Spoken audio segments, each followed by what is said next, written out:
You're listening to Out of the Box podcast with Rosie Tran. Out of the Box is sponsored by hugmetees.com. Spread love, give a hug, hugmetees.com.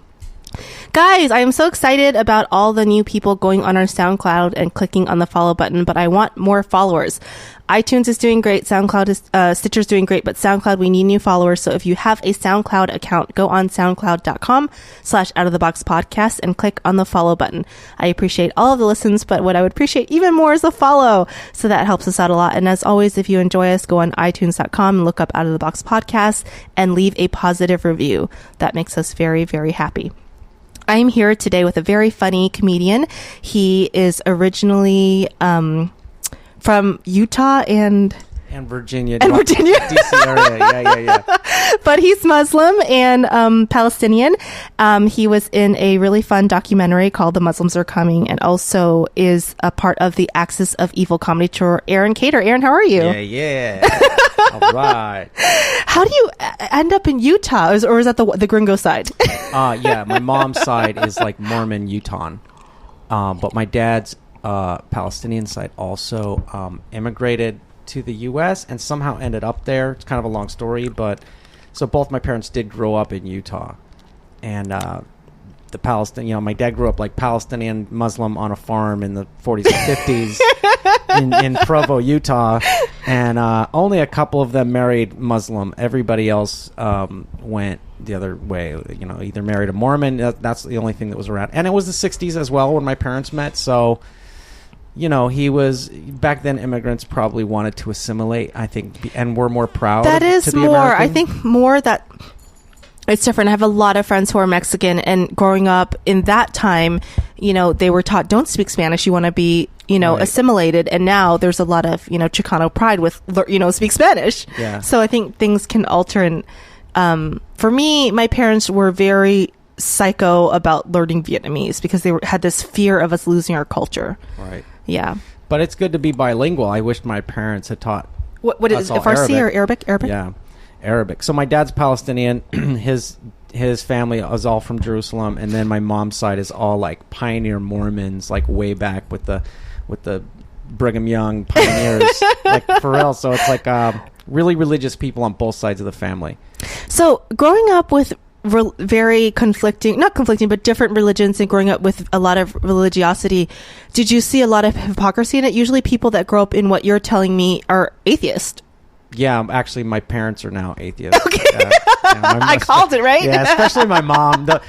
My dad, because he grew up Muslim with like superstitions, I think he's still like probably secretly like, not that he practices or has any sort of, but I'm sure he has more of a spiritual side than my mom, who is, when you grow up Mormon, and I think a lot of that stuff, I think it was a lot easier for her to just completely leave the idea of having a God completely. So, and then, and she's an intellectual. She went and got a PhD in medical ethics, and she's kind of a scientist, and it just kind of makes sense with her. But yeah, so they are atheists, and then I kind of looked at religion sideways always, and it's just too hard to be part of it's like, how many people do you know that have decide like they're Democrat or Republican? Doesn't everybody go like, I don't want to be affiliated with either group, like I don't want to just vote one It's party? so funny that you just mentioned that, because I was just talking about this morning with my husband, and I said it's so frustrating because there's this two-party system, yet nobody is really part of either party, right? Everyone I know is like, Yeah. Especially, it's like, I don't want nothing against millennials, but it is sort of because I feel like people my age, maybe Gen X down, it's kind of like we don't want to belong to a party, or we see too many problems with both sides. I mean, I think a lot of people are going alternative party these days. There's a lot of green, libertarian right now is really, really big with my generation, Tea Party and other alternative, or just people that say, hey, I'm independent, I don't believe in anything that these people are pushing, right. or people who say they're both the same. To me, actually, that kind of does bug me when people go, oh, there's no difference, they're both the same. I'm like, no, they're very different. Democrats and Republicans are still very different. I mean, I see a clear distinction. I won't vote for a Republican. I'm still waiting for the day when there's a Republican that I might be able to vote for. And in a way, California is always like, Schwarzenegger's cool with it's abortion and stem cell and they're not the typical Republicans that you're. And that's the only way I'd be able to do it, is that they just fucking loosen up on all that bullshit. Like, we've already had these arguments. We've already talked about Vietnam. We've already decided that was a mistake. Like, why are you guys still acting like if we just had the will to finish the war, we could have won? Like, they're still having the same, and that's that 60s baby boomer fucking Bush, just bullshit with their warmonger types. And I'm like, how could you be on the side of like warmonger, hawkish, well, what I don't understand prejudice? is the mentality, because I actually have been trying to be more open-minded and listen to other people's political and religious points of view without being judgmental. And I can see where some people are coming from, but then there's some factions of certain political groups. It's like they're speaking Latin to me. Like I was on a message board, and I usually don't go on message boards for this reason. And this guy was, complaining about liberals, and he was saying, these peace-loving, tree-hugging liberals want to save the environment. And I'm like, why is that making you angry? I know. At the end of the day, it's like, do you want to be on the side that wants good schools and wants good communities and wants people to be nice and love each other? Or you want to be on the side that is constantly wants to be pissed off or feel like they're up against something, somebody's taking over the country, or we're losing it, or we need to get rid of the Muslims, or it's like, why would you want to be on the side of people who are blatantly hateful? I see that a lot online, and I see people so angry about things that I don't understand what they're angry. I've even with celebrity stuff, I'll see people, screw Angelina Jolie and her helping orphan kids, screw her and her entitlement. I'm like, she's helping orphaned kids. Like, right. What is... I don't understand. Yeah. Well, message boards and Twitter and all that stuff, even though I love being on Twitter. I don't go on them, yeah. But I've seen, once in a while I'll get sucked into the internet realm, and I'll click on something and I regret clicking on it every time. Yeah, you always do. And, like, I quit, it took me on Twitter, like, that first year or two I was on Twitter to realize, like, oh, man, like...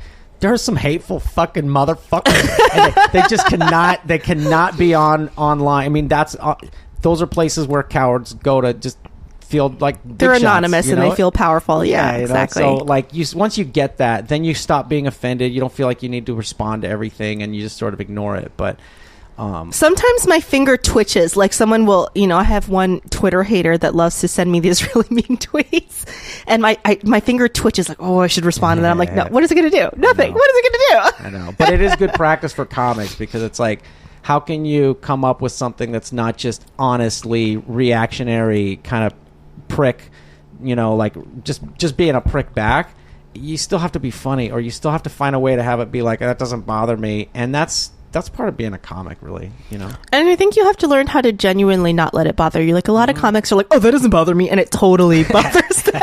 And they're like shaking in their boots, right? Yeah, totally. But comics are sensitive, and they are oversensitive, but a lot of times, people just get over stuff, and they might get sensitive that night. But yeah, you never know. But that's why you can't always do with the Twitter and the comments, and people try to get.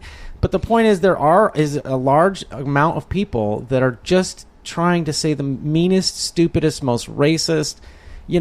Like on purpose, because they're angry or whatever. They want someone to blame for their problems, right? And then they, back to the political stuff. It's like, why would you want to be on the side that's always pissed off? And what's weird about the Republicans being pissed off is that, didn't they have Bush and Congress and the Senate? Didn't they have their whole all their stars aligned for like 6 years? It was longer than that, I think. Well, they had 8 years in the White House, but for those first couple of years, I think it was the midterms where they finally swept the House, and they had everything, and they had all Senate, Congress, and the White House. And it's like, you guys had your way. Why are you so pissed off? Like, you guys had everything go exactly how you wanted, right? And now everything's, Obama's fault that things didn't work out with this fucked up, stupid ass idea of going to Iraq, right? Now it's like, oh, that's fucking Obama's not doing a good job on Iraq. Well, you could criticize stuff, but it's funny how they want to ignore the fact that we shouldn't even be there, and that Bush brought us there, and the whole thing, I want to make a comment to what you just said about being irritated with people that say they're both the same anyway. Yeah. I don't, I understand what you're talking about. I think what a lot of people are feeling, though, what I've heard from people, is that they just feel that both sides, the main parties, are part of the kind of the system. And I think a lot of people feel frustrated, like really no real change has happened, I guess. Yeah. I think that's what a lot of people mean by that. But yes, they are very different. I think in our lifetime, we'll see not just a third party, but it'll probably be 2 more parties. There are so many other parties in other countries. Yeah. Some countries have 12 political parties. Yeah, I think in our lifetime, we'll see 2. It's kind of like football coming to LA. It's like, we're going to get 2 teams, not just 1 team, 2 No, we teams. didn't have a team for years, right? Yeah. Seriously, I think that really will be how it is, because the Tea Party will split off into their like totally right-wing libertarian groups, and then we'll have like the left-wing libertarians that are more Green Party, environmentalists, whatever. So I think there'll end up being 4. I can see it coming. I don't know, but I do feel like it'll be like in our lifetime, in the next 50 years, just all of a sudden it'll happen. But yeah, obviously those 2 parties are part of the same system. So when people say they're the same, it's like, okay, yeah, they're the same in that they do the same job, they do the same work. It's not 2 comedians, or a prop comic and a monologist comedian are not the same. Yeah, but they're working in the same club. That doesn't make them exactly the same thing. I think in general, though, a lot of people are just disillusioned with the system, which is what I have heard people that are saying, oh, it's the same. I think it's kind of naive, and maybe it's young people who don't quite understand like how it works, because like when we get a third and a fourth party, they're going to become part of the system too, and they're going to disappoint their constituents too. And like, look, I know like Jon Stewart had said it on the Daily Show. I saw an episode where he was talking about ISIS. Like, if ISIS got their way and they got to rule, well, then they have to learn how to pick up the trash and to collect taxes and to build schools and to fix the roads and then listen to their vote. And then they're going to have to start dealing with an opposition party, and then they're going to become dictators and become exactly what they were fighting against in the first place. So people are naive to think that you don't need a system. But that's kind of happening in Egypt with the change in political parties and stuff like that. Yeah, well, Egypt's a fuck. You're like, let's not get started. No, okay. Egypt is. It's hard to know. It is hard to talk about Egypt because now they want to assassinate. They want to execute. Morsi, their old guy that they elected. And I know a lot of Egyptians who are like, look, Morsi was elected, and then you didn't let him finish his term. That's not a democracy. And I'm like, yeah, well, but that's because he got rid of everything that was democratic in the system, and he was going to become another dictator, so you had to get rid of him while you could. But yeah, that's just a mess. It's a whole so they cycle. It was an attempt at a revolution, and then we'll see what happens. I want to talk about your situation, because you're a very, very funny comedian. Thank you. And you are a co-founder of the Axis of Evil comedy tour, so for those of you who don't know, it's you and an Egyptian comedian and Maz? And Maz is Persian. And a Persian comedian. But just so everybody knows, like, that was a long time ago. Okay. We haven't worked together since 2008 or something. Like, we still work together, like, see each other around, but we haven't done an Axis of Evil show since 2008. So that was something I did when I first started comedy. We all met at the Comedy Store, and Mitzi put us together and saw we were all Middle Eastern. And she actually said she had a vision. And she was like, black people and then Latinos and women. And she goes, everybody's kind of had their voice, but Middle Eastern people have never had their voice in the media and in comedy. And we all knew that was true. And she was supportive of us and kind of forced us to work together. And we naturally wanted to and did it. And then we were really successful for a couple of years. And then was that a reaction to the whole 9/11 thing, or? We actually started before 9/11. Okay, and got then it. After 9/11, we were like kind of put on the training wheels again. We were like, what do we, what does that mean, training wheels? Well, like we felt like we were comics starting from scratch again. We weren't sure what of our Middle Eastern material would work, or what we could use, or what we couldn't say, and what would be offensive to people. And like, we didn't want to feel differently than any other American, but the nature of some of our material might, piss people off or whatever. And then what we found out was that it worked even better. Like, our material was even more interesting to people. So now, was the tour catering to Middle Eastern audiences or just anyone? It was just anyone. Our material was actually more for white people, because we never had a Middle Eastern crowd before. We didn't know what a Middle Eastern crowd... To be honest, there wasn't really a Middle Eastern crowd for comedy. There wasn't. I mean, there's so many Persians and Armenians and Arab Americans all over the country, and we started hitting all those cities. We just looked up the demographics and figured out which cities would be good and what we knew in the past, and we sort of mined that out. But they didn't really exist before, so we didn't know what a group full of Arabs laughing kind of looked like. And did you learn? Yeah. And then it took you years to figure out, like, what are some inside jokes that you can just do with these crowds that you can't do with other crowds. And now we're all, like, really good at just doing Arab crowds, Middle Eastern crowds. Yeah, that's the same. I've done a lot of all Asian shows, but I've only done one Vietnamese show, all Vietnamese show in my entire life.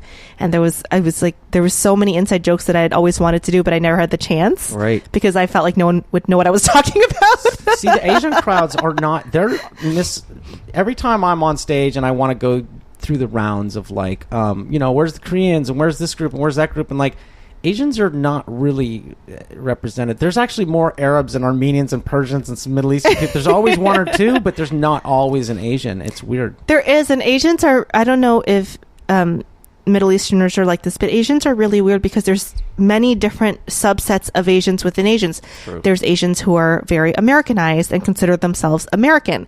There's, first generation Asians who consider themselves very Asian, Japanese or Vietnamese or whatever their culture is, and they identify very strongly with that. Then there's people who are, in between, where they are split between two cultures and they have this identity kind of issue. There's so many different subsets of that. And, the stereotype that I had a trouble dealing with out here was the kind of brainiac, spoiled, Southern California Asian girl, because I grew up in an area where the Asians were very blue collar. Where'd you grow up? In New Orleans. Oh, New Orleans. And so most of the Asians there were fishermen or boaters, and very blue collar immigrants, very uneducated. And so to hear the stereotype of, like, these smart, techie, nerdy Asians, the Asians I grew up were like ghetto. Right. So I'm like, what are you guys talking about? What is this stereotype? Right. So when you moved here and you saw, like, what UC Irvine is. Yeah, I was like, what's going on here? And I just didn't understand it. And that is a stereotype about my culture, and I didn't understand it. But it's a good stereotype. It's not a bad stereotype. Like, it's a good we're one. all really smart and go to school and are nice people, and we're not criminals. It's like there's nothing really negative there. It's just the only negative things are, people don't feel that they are, like, especially Koreans in LA stick to their own groups, and a lot of them don't speak English very well, and they seem to be separate.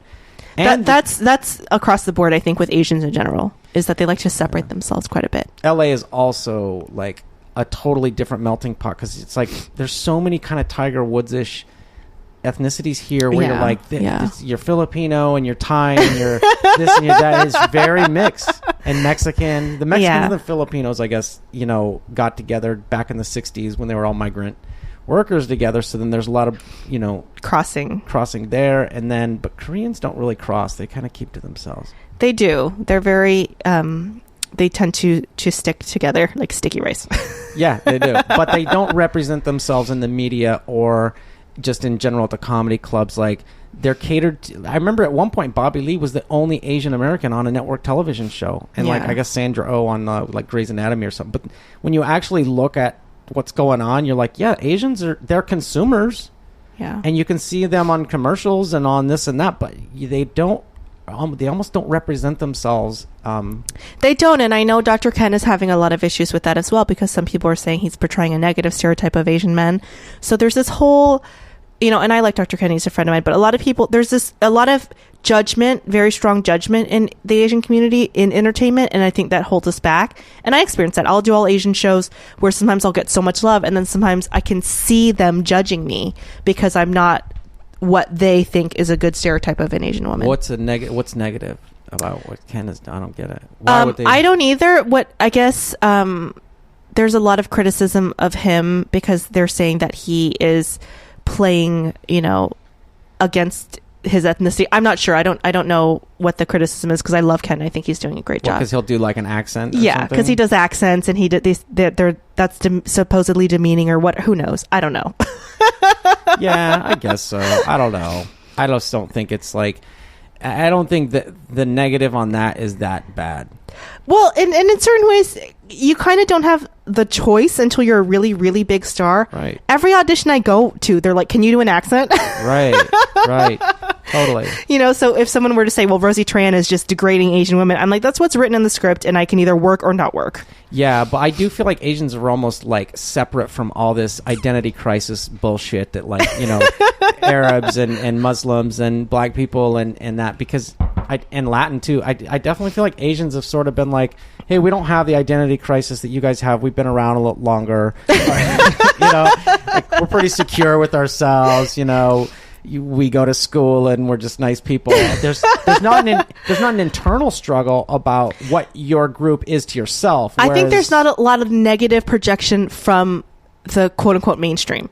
So for example, Latinos, there's a lot of negative projection, they're taking over our country, blah, blah, blah, blah, blah, et cetera, with, Middle Easterners, they're terrorists, they're trying to, put their culture onto us and whatever Sharia law, blah, blah, blah, blah, blah, with blacks, so there's this, because Asians have a very quote unquote positive stereotype, there's no mainstream projection onto them, I think. Yeah, but I think that's a net positive again, because like the biggest struggle is when you have the internal a struggle amongst a group that is trying to define themselves for themselves. Yes, Black people sort of had to define themselves for themselves and decide what their destiny was going to be, because they were so repressed. It was like, how do we even see ourselves? Like, what's success even look like? And there's still a struggle with that to this day. Still a struggle to this day. And same thing with like Mexicans in LA and all Latins everywhere in America, where in LA, obviously, same thing with Black people. It's like there's this like gangster sort of like ghetto part of it where like, are we going to be violent gangsters, or are we going to be, achievers that are, I don't know, doctors and lawyers and whatever? And they are, like we've had a Mexican, mayor. It's like, it's fine, but it's just that there's that internal struggle to define themselves that's not totally, put to bed. No, even though you were born here and you're American, obviously you sound American, you look American to me. I would actually probably think you looked more Italian looking. Yeah, nobody ever guesses. Nobody ever guesses what with the curly hair, and I could see you as like an East Coast Italian guy. But with all of this, anti-Middle Eastern vibe since 9/11 and the whole fear of the culture in general and kind of the indoctrination of this fear mongering, have you felt any extra racism? Yeah, they're just the racism or subtle racism or any other. Yeah, you'll see subtle racism, or look, most of the time people just don't know anything about it. They don't know anything about the Middle East. It's a big confusing thing to them, and they don't know the difference between Arabia and Persia, and they don't know what language they speak in Lebanon versus Palestine versus Jordan or Egypt. It's like they don't know. So it's like when someone calls me Korean or Chinese or whatever, and they're just like, or they don't know the difference between Thai, and, Vietnamese, or Cambodia or something, and that's confusing too. There's a lot of islands, a lot of different groups, all with your own different sets of beliefs and history, and you're separated by water or whatever, and even though genetically probably are all connected, more same similar, way same way Scottish and Irish are like, what are you guys hating about? Like, what do the British and the Irish and the Scottish have a beef about? Like, you should just stick together and all be freckled faced redheads together and quit bitching.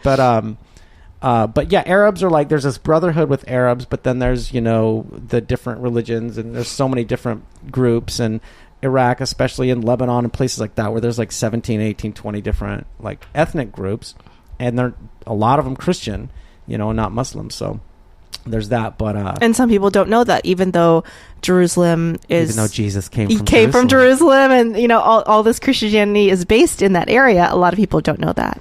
So sometimes the more religious the person, the easier it is to relate, because at least they know the Holy Land, and they know maybe some history to it or something like that. And growing up, my closer friends were Jewish, because at least they knew what a Palestinian was. Most people didn't know what the difference between a Pakistani and a Palestinian was, which is kind of weird. They're two very different groups. But I'm just so used to people being dumb that I don't know. You don't take it personal, the racism personal. I don't. So that's the misunderstood sort of prejudice. It's not prejudice, it's just ignorance. But then the people who think they know something about it are scary, because they'll be really prejudiced, or somebody like Bill Maher, who's like completely given up on thinking. Like he just doesn't care about coming up with a coherent argument for things now. He's like, it's like when old people age to the point where they're like, fuck it, I'm just gonna say what I want. Like, he's gotten to that point where it's like, man, if you think through that thought, like, you're on the wrong side of that, Bill Maher's on the wrong side of, like, with this Jenner stuff. He's on the wrong side of it with what is his viewpoint Islam. on the Jenner stuff? Well, he thinks that people who want to be, you know, the other opposite sex have a mental disorder. He thinks it's a mental disorder. And, like, I'm sure there's plenty of people in that situation where it is a mental disorder, or there was damage as a kid, you know, or something like that. But Bruce Jenner shows that it's like, no, he was born, he had a good life, he was born like a nice, he just has this in him, so it's not always just a mental disorder, right? It's like, you can call it a disorder, but, you know, I don't give a fuck if somebody wants to become a woman. Like, I just don't care. Like, who the fuck cares? Why would I want to be aligned with a group that gives a shit about what people do in the bedroom or want to dress as, or what the fuck? Like, it really doesn't affect us. I think there's a lot of judgment. You know, I've heard people, I remember when Bruce came out, honestly, I hadn't even thought 2 seconds about it. You know, I saw maybe a tabloid or something, and I thought, okay, whatever. It was my reaction to it was completely neutral. I wasn't judgmental. I was just like, whatever. And I remember a female colleague of mine said, oh, you know, was talking about it. She goes, isn't that disgusting? Isn't that just so? And I was taken aback just because I was just like, who cares? It's not my life. Who cares? Yeah, like, who cares? And then I spoke to another person who said, you know, good for him. I'm so proud of him, because think about everything that he's in the public eye. Who would want to come out like this, right? Mm-hmm. And I had never thought of that in that way. And I thought, oh, you know, it is a really tough life. Who would choose to live that life unless they really had it inside of them and needed to share? Who would want to deal? Who would choose that? And then for the Kardashian stuff, maybe the whole story would be a little bit different and people wouldn't be so upset. Or I think a lot of people have hatred towards the Kardashian family, right. And so that gets projected onto Bruce. Yeah, and that's true, and they are worth hating. Like, for real, it's not that they're worth hating; it's that there's nothing there that's redeemable much, you know. So it's just kind of like. But again, I don't care about them. If they want to make $1 billion selling, you know, whatever, I don't care. If there's somebody out there who's willing to buy their shit, then really, what do I care? What I think is it's a lot of distraction, and what I think people are just distracted by it, and it's just a distraction. It's a media distraction to focus on other issues that are not important. So, like, if an ethnic group trying to define themselves internally is a kind of a microcosm of how Americans have to decide who they are internally, you know, it's a weird time, because people who say, like, well, the parties are the same are not thinking through it. They're not totally willing to think the extra step and go, okay, well, actually there is differences, but, you know, it's all part of the same thing. Once people realize, like, people's sexuality and orientation really doesn't affect you, but the whole glamorization, like the Kardashian thing, where people are so distracted by the surface stuff. So distracted. And so to the point where it's ridiculous. Yeah, and they're so into the sort of result or the surface thing, they're not going the extra step beneath it and thinking, like, do you go see a movie because Vin Diesel's a great actor, or because you know it's just going to be an action movie, which is fine either way, but they're not looking for the great artistic movie, or they're not recognizing when something has value versus, because I'm not a big on, like, there's high art and there's low art and there's this art and there's that. I think art is art, and, like, it can be shitty or it can be really great, but it's not like one is higher. Like, a fart joke can be just as genius as something else. Like, I've heard some pretty brilliant fart jokes. Yeah, actually. like I don't believe that there is, like, kind of a high, you know, there's, like, high brow humor and then there's low brow humor. Like, they're both humor, and a low brow joke can be really fucking funny, but it's just that America in general seems to be too captivated with the shiny objects, and they're forgetting about what's underneath. The content. Yeah, and just using art as a metaphor, because, like, we were so gung-ho to go to war and didn't really see the exit strategy and didn't know how we were going to get out of it. And so many politicians now have said, I regret my decision voting for the war. It's like, how did I know what the fuck was going to happen and they didn't? How did I know exactly how this was going to go? And I don't mean to and I'm not saying this like hindsight's 2020. I knew at the time. You're like, this is not going to be good. I'm like, this is horrible. We were all upset. I was like living in outrage. I was like almost out of my mind for almost 8 years during the Bush years, because I could not believe what I was seeing. I was like, how does everybody not see how big a fucking mistake this is? Like, not Afghanistan, but just Iraq and the whole thing, and all the conspiracies that came out of it. And it just, it was almost too hard to resist conspiracy theories because it aligned so much with, the opportunity versus it was like luck meets opportunity or whatever the fuck it was. It's like Bush was just waiting for this opportunity to go to war. He was a war hawk, and so people have these theories about it, but I don't know. Again, it's people aren't willing to see what's actually happening. They always want to project their ideas on it. It is, and it's a lot of short-term thinking, and I think that's a lot of problems with our current political system. Is a lot of people, a lot of politicians are worried about their next 4 years, their next 8 years, their next 4 years, their next 6 years, and so they're not thinking of long-term solutions that are sustainable because they want to get elected. And also, a lot of people don't understand. Common people don't understand our political system, and who gets credit for what. So there's policies now that we're just seeing in fruition that were put into place during the Clinton administration.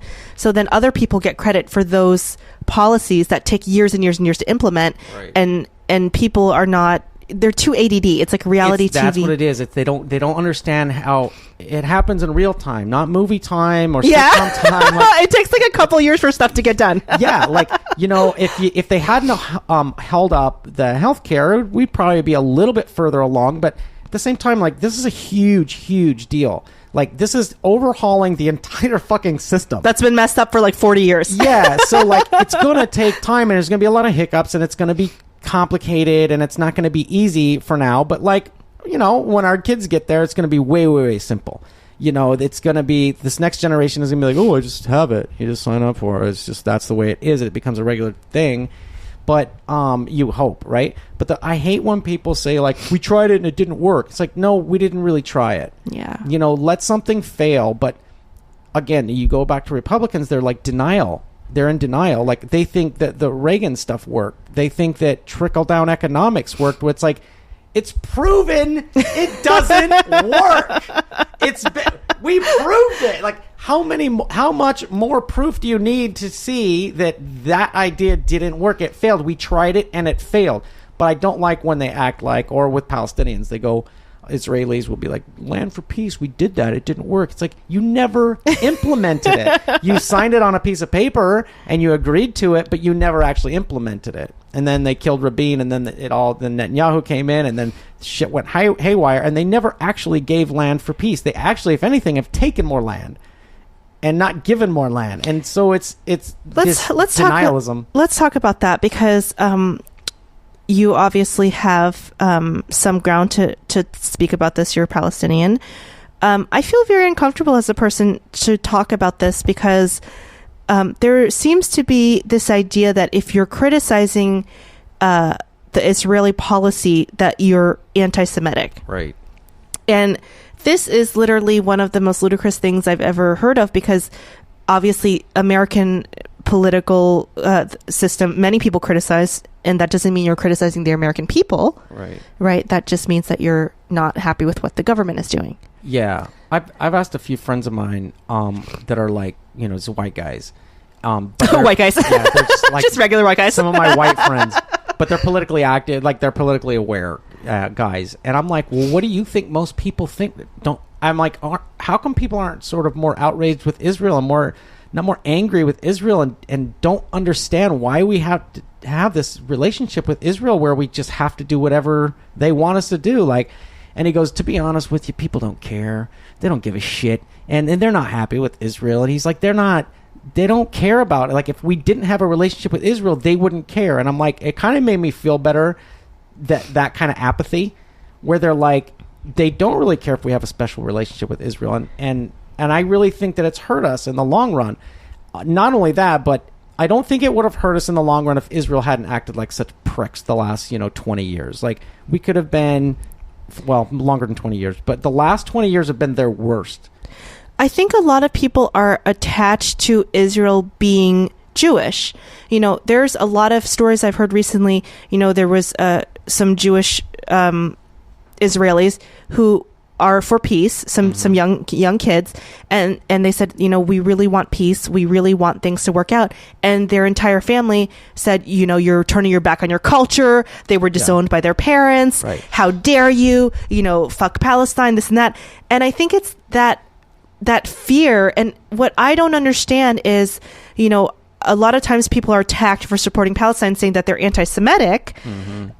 And I just don't understand how a group or the attackers, having been through what they were suffered in World War II, can then go and do that to another. It's like when I meet these very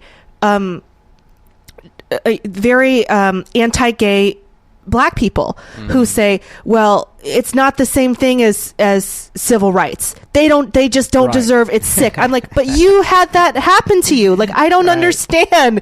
You of all people should be more empathetic because you were not allowed to marry anyone from a different race. So now this is exactly the same thing, but just gay. It's like the ultimate irony. I know what you're talking about with Black people who are like, don't want gay people to have marriage rates. It's like the same concept. And so I'll meet these insanely anti-Palestine people who are like, well, anti-Semitic and this, but you're being racist as well. You know what? I'm just going to say it. Like, and I know plenty of other people have said it and all that, and I don't mind. You know, I feel confident that in this, but I'll get ready this week for the mean Twitter tweets. And you can edit this out later so I don't look like an anti-Semite. But and then I'll get back to your point. But I grew up with South Africa being a big issue. You know, I'm with apartheid. With apartheid. I graduated high school in '92, and like that was a big deal when that happened, and when Mandela took over, and this whole thing. What Israel has done and what they've created over there is 100 times worse than apartheid South Africa. Apartheid South Africa didn't fly jets over and just start bombing innocent children and like little villages where they've isolated the fucking people. Like, they didn't do that. They treated them like shit. There was apartheid. There was a racist wall there for them, but they didn't just actively roll tanks into their little shanty towns and explode them. So, but at the same time, they were called terrorists. Mandela was called a terrorist by Reagan.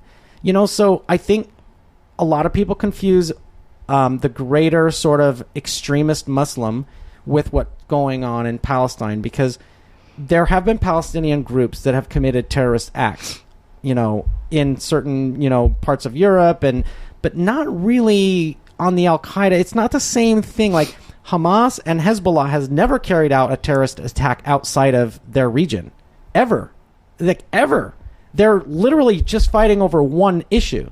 So when people sort of attach like an Al-Qaeda or a ISIS thing to them, I'm like, no, these guys are crazy. Don't get me wrong.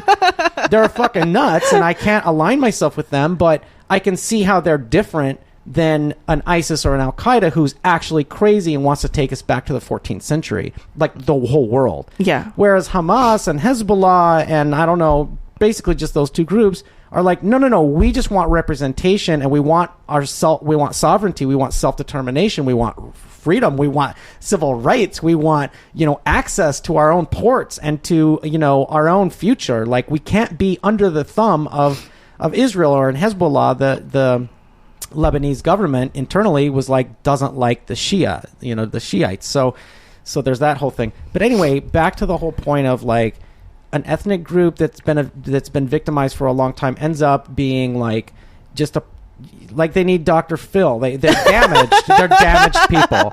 And I know, like, just from talking to all my Jewish friends and all my Black friends and but mostly my Jewish friends, there's been damage done, you know, and it's done psychological damage. And throughout history, Jews have always been run out of everywhere they are, so they always sort of have this kind of foot out the door, or like a bag packed just in case kind of mentality. And Israel's supposed to be their safe haven.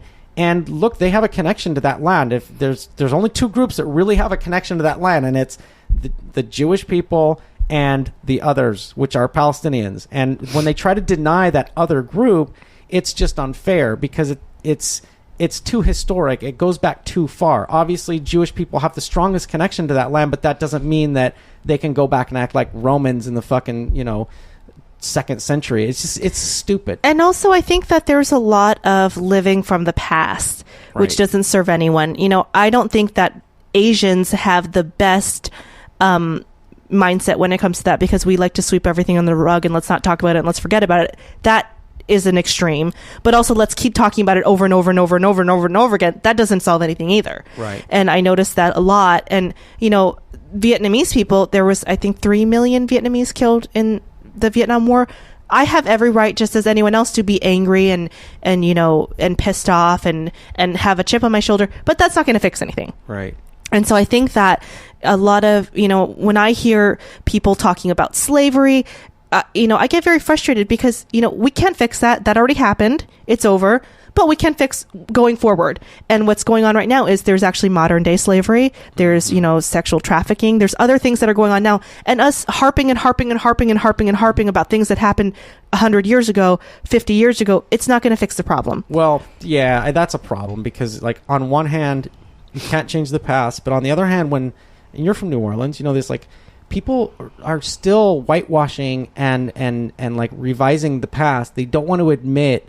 No, I'm saying there should be admitting, but going over and over and over and over and obsessing over it over and over. People need to stop obsessing. But yeah. I think that they obsess because there's too many deniers. Mm-hmm. Okay. There's too many people in the South. Like, I grew up around Washington, D.C., when we left Utah. And, it's the South. It's the South. Like, there was rednecks everywhere. I was, like, in culture shock. I was used to kind of cowboy Utah, Okay. But they were, like, kind of curious and nice. They went to church and like, there wasn't enough ethnic people for them to discriminate against, maybe. I don't know what it is. Or they thought you were Italian. Yeah, something like that. I mean, I never fit in with them. I wasn't blonde enough. But then, how many rednecks do you know? They still don't really want to fully admit and acknowledge, how racist their fucking people. It's like they want Muslims, all Muslims, to take responsibility for ISIS or for Al Qaeda and all this, but they're not taking responsibility for all the shit that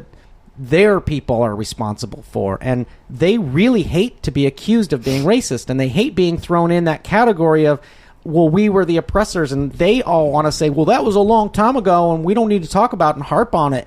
And it's like, well, maybe we do, because you guys still won't admit that you, like, look, Germany fucking acknowledges that they were Nazis and have, like, done their best to just, like, try to move on. They've done a very good job. Germany has done a good job of making sure that it never happens again. Yeah. And I think that they've done a better job than they have. I think there's a middle ground, though, because I do feel that there's a lot of people that have a chip on their shoulder a little bit too much. And I think that needs to be a remembrance so that it doesn't happen again. Mm-hmm. But also there needs to be a combination of that and moving on. There needs to be more forgiveness in the world. There needs to be more forgiveness. Yeah, exactly. That's a very good point. Because I don't think that, whatever perceived sins of the past need to keep going on and on and on and on. Yeah. And especially with Palestine and Israel, it's like there's so many people that want peace, yet this keeps going on and on and on and on and on and on. Yeah, and I know plenty of Palestinians and my family and people who are affected and live over there or came here as children because they were turned into refugees from 48 or 67 or one of the times when Israel sort of, took territory and occupied it and just, deported people, just kicked them out, just booted them, and they either went to Kuwait or Jordan or Egypt or wherever they could go, Lebanon, and a lot of them, came to the U.S. And they will always have a chip on their shoulder. Or I have family over there that's directly in the line of fire. They're going to be damaged people the rest of their lives. Because, you have a cousin that was kidnapped, correct? Well, yeah. Over the summer, there was like these 3 Israeli kids that got kidnapped and killed, and then they retaliated and killed a kid who is my cousin. And then these kind of riots. Was he related to, or was it just random violence against him? It was just random. They just saw a little kid, Palestinian kid, and kidnapped him. Yeah, they just kidnapped him and they torched him. They made him an example. I mean, it was just revenge. Yeah. And that's what that whole country has become, and what Israel is starting to do now. The liberal wing of Israel is starting to go like, what kind of country are we becoming where we're so hell-bent on revenge that we've lost our soul. They've basically lost their soul. And what is the point of the fighting? What's the point? Yeah, and what's the point? And now they're making, Palestinians like a group that is, even if you make reparations and you fix the problem and you sign the peace papers and you start implementing it day by day, it's going to take years for people to kind of get used to peace. They don't know peace, so there's just going to always be somebody who's not going to forgive you. Always. And, my problem with a lot of, like, right-wing, Zionist sort of Israelis. I don't want to use the word Zionist that often. I think it's overused. Like, I don't even know what it fucking means anymore. But okay. But like, I basically mean right-wingers, because I don't think all Zionists are like aligned with Netanyahu or whatever. But it has a pretty broad meaning and it's open for debate. But that what kind of fucking people are you guys becoming? What you've lost your soul. You've lost like the when you're just killing random people for no reason and you're just bombing racist. Random. Yeah, you're just racist. You're basically saying we have to have an ethnically clean state. We have to have a state that is only for one group of people. But again, that's where I don't understand it, because isn't this what the Germans did? Yes. That's what I'm not understanding. Yes, and I don't understand that why. They're not understanding it. Like, it makes my head like spin. Most of those Israelis are Holocaust surviving or European Jews that got out in time. And they brought a European-styled racism with them. So just because they're Jews doesn't mean they're not still Western European, white, racist sort of people, like classist. They brought, obviously, culture and art and music and, people played violins, and they brought all this, culture with them to Israel that didn't exist there before. That's great. But they also forget that there's a prejudice there, either a classism or a straight up racism with them that is European. It's not Middle Eastern. So my grandparents, who grew up there before 1948, there was Jewish families there, and everybody just lived together. And it was fine. Like, it was fine. Obviously, it was called Palestine, and it was under British control, and there was a lot of different hands that they didn't have their own self-determination. They didn't have control over their land, but there was no Jewish-Muslim problem then. There was never really a Jewish-Muslim problem until 1948 throughout history. When the Ottomans ruled Jerusalem in that area for 500 years, they always allowed Jews there. There was never a problem there. There was like some Jewish-Muslim stuff that happened just after the time of the Prophet Muhammad that sort of kind of, you could say, created a little bit of a beef. But there's almost been more beefs internally amongst Muslims than there has been between Jewish and Muslim. This narrative that Jews and Muslims have been fighting for thousands of years is bullshit. It's a false narrative. It's a false narrative because, first of all, Islam's only been around for 1,400 years, so it's not thousands of years. Okay. All right. So, and then second, so they have at least not been fighting for 1,400, right? Yes. Okay. Or at least fighting, whatever. Yeah. Okay. So at most they've been fighting for 1,400 years. At most. Okay. Yeah, at best. But the Prophet Muhammad based the whole religion based off of Judaism. The no pork and then all the rules. It's all the same. Abraham, all the prophets. It's the same shit. So.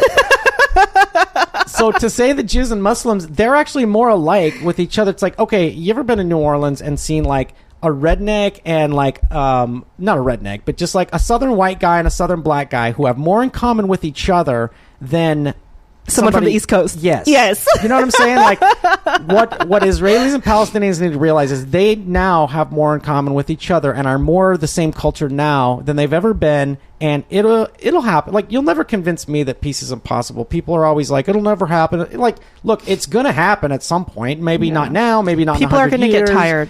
People get tired. They get tired of fighting. They realize they've lost their soul. They've lost their way. They realize they lost their soul. Yeah. They all of a sudden, a generation kind of comes up and says, we've had enough of it, and like, it just will end. It'll end at some point. Like, that's just the human nature. So it could take another 500 years or it could happen in, 25. But here's what's upsetting is that in 1995, whatever, when Clinton had Arafat and Rabin like come to the White House and they did the Oslo peace treaty, like, we could be 20 years into a peace process now and maybe things would be different, but they got rid of it. They assassinated the Israeli. They didn't want it. They didn't want to follow through on any of the things that they agreed to. And like, we could be 20 years into this thing, and instead we have to start from scratch again. So it's really frustrating, and like, I feel bad for most of my Jewish friends and most of the left-wing Jews. Like, you have to feel for them because they're the ones who see, like, I can't speak out against this because my people will get mad at me. Yes.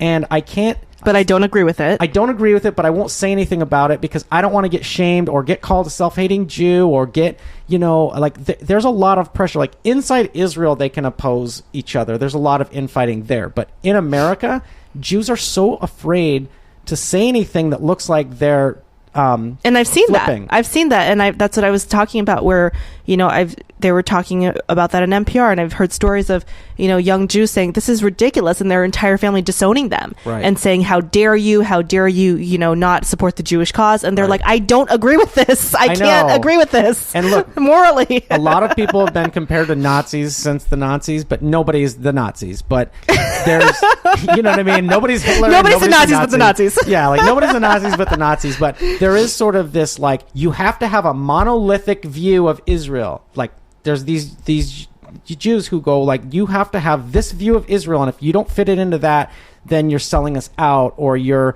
might as well join Hamas. You're with us or you're against us. It's very black and white. It's very extreme. Yeah. And that's the thing is you see that, and that's who's running Israel, and that's who's, like, for some reason, that's who's got the whole of that place. But most of the Jewish people that I grew up with are like, I went to their bar mitzvahs. We all get along. We all wish there could be peace. Most of us are all fine. It's not a big deal. And we have discussions all the time about it, and it's no big deal. And they're cordial. Yeah, and it's just, there's just a lot of misconceptions. There's just a lot. And especially, I was always like my Jewish friend's only Palestinian friend. Like, I know a lot of Jewish people, but I don't think most of my Jewish people that I know that many Palestinians. So that's another thing. But again, that's because in America that's happening more and more, where people know, like, Arabs, or somebody Middle Eastern. But over there, it's separate. I mean, it's completely segregated. So they're mixing and they're not mixing. They're living in the same area and they're eating the same food and sharing the same culture, but at the same time, they're not totally understanding each other. So I don't know. It'll just happen at one point. That wall will get broken down, and everybody will look into the past and go, "What the fuck were we thinking?" And, I think that's going to happen with a lot of issues that even in America, that I don't understand why we're still having debates over them. Right. And I just know in 15, 20 years, we're going to look back and be like, "Oh my gosh, the 2010s or 2020s were like kind of the Stone Ages." Yeah, for real. I am shocked that some social issues are still being debated. I mean, it's absolutely ridiculous that certain things have been decided for over 40 years now. We're still debating them over and over and over again. It's like, let's move on. This is how we create a future, is moving on, not harping on, whether or not abortion should be illegal or whatever. we really got to move on, because there's going to be like an artificial intelligence debate, or there's, the drones, or there's going to be, how much technology are we going to allow, or how do you control it, or there's going to be some complicated issues coming up, or somebody's going to figure out how to turn water into fuel, or some shit is going to happen that changes everything, and then all of a sudden people will stop talking about abortion and everything. I almost feel like people just don't want to move forward. They need something to keep them back. Like, they do, and I think a lot of people are preyed upon by the political system because of their religious beliefs. I think a lot of people's religious beliefs are used to manipulate them into voting in a certain way that they would not normally. Mm-hmm. I know a lot of people that would vote left, but they're so socially right that they get sucked into certain beliefs and voting, and it doesn't make sense for their situation to vote that way, but because they're so religiously convicted. Right. So unfortunately, a lot of times when you have these strong religious convictions, you can become, manipulated very easily. It's true. Yeah. Well, and then, see, the South kind of pissed me off, because if you bring up the Civil War, to this day, I mean, how many times have you heard people go, "Well, it was more than slavery, it was really about states' rights." And it's like, come on, you fucking knucklehead. It was about the states' rights to have fucking slaves. Like, how do you, like, really? Like, we're still arguing about that. Like, we really are still divided, like, from the Civil War. We haven't really recovered. And during the Reconstruction period after the Civil War, there were more black senators and congressmen and mayors and city councilmen then than there is now, because those black areas were just their own town. And it was already so segregated that they had to have a representative. But integration, there's actually been a lot of subversive conversations, surrounding like Ferguson and Baltimore and everything, was like, segregation ruined the black community, because they used to have their own businesses and their own ecosystem. And now, because they're part of the greater ecosystem, they've actually lost opportunity, lost business. They don't have as much representation in the government. There's redrawing of districts as well in California, and there was a lot of issues with that, because there were certain Hispanic areas that had Hispanic representations, and they were trying to redistrict them in a certain way. So that is a form of subtle control. Right. And I think people need to be aware of it. I'm so sad we have to wrap up soon. You've been an amazing guest, Aron. Awesome. How can people find you online so people can send you hate tweets? Yeah, man. Send all your anti-Palestinian hate shit over to it's Aron with just one Aron Kader, Kader. And I'm on Twitter, and my website is just aronkader.com, and then I'm just always at the Comedy Store or traveling around. Are you touring anywhere in the next few months that people need to look out for? Or what am I doing? I'll be at the Comedy Store tomorrow and Sunday, and then in a few weeks I go to Atlanta, and then I can't remember what my next thing is after that. Okay, so guys, go on aronkader.com, and we'll have links to all of that, and I will be tweeting out Tim as well, so you guys can follow him on Twitter. And as always, please visit outoftheboxpodcast.com and click on the donate button. We're now accepting Litecoins and Bitcoins for all of you alt currency junkies out there. And go on iTunes and look up Out of the Box Podcast and leave a positive comment. We love positive comments. If you hate the podcast, leave a negative comment. I don't care. Just leave a comment because it helps our numbers go up in iTunes. It helps people find out about us. As always, we're on SoundCloud and Stitcher. And I am on Twitter at Funny Rosie. This has been Out of the Box Podcast with Rosie Tran.